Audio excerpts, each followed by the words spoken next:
Future ટેન્સમાં પણ confusion? ચાલો few સેકન્ડ્સમાં full clarity. Let's go.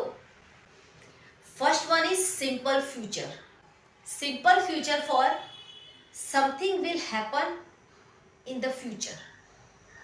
Example, I will go. હું જઈશ.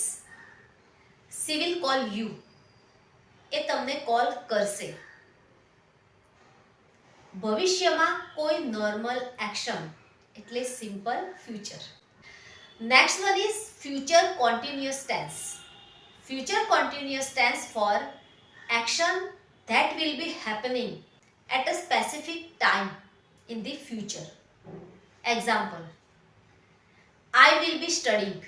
હું અભ્યાસ કરતી હોઈશ. They will be traveling. તેઓ પ્રવાસ કરતા હશે. ભવિષ્યમાં કોઈ ક્રિયા ચાલુ હશે એ બતાવવા future continuous. Next one, future perfect tense. Future perfect for an action that will be completed before certain future time. Example, I will have finished before 8. હું 8 વાગ્યા પહેલા પૂરું કરી દઈશ. She will have left by tomorrow. એક કાલ પહેલા નીકળી ગઈ હશે. ફ્યુચરમાં કોઈ એક્શન સ્પેસિફિક ટાઈમ પહેલા પૂરી થઈ ગઈ હશે એ બતાવવા future perfect. Now last one, future perfect continuous tense.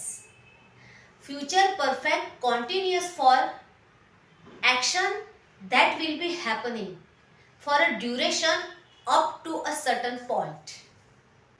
Example, they will have been studying since morning. તેઓ સવારથી અભ્યાસ કરી રહ્યા હશે. ફ્યુચરમાં કોઈ ક્રિયા કેટલા સમયથી ચાલુ હશે એ બતાવવા ફ્યુચર પરફેક્ટ કોન્ટિન્યુઅસ. બસ હવે તો ફ્યુચર ટેન્સમાં પણ માસ્ટરી થઈ ગઈ. So save, practice and boost your English. See you soon in the next reel.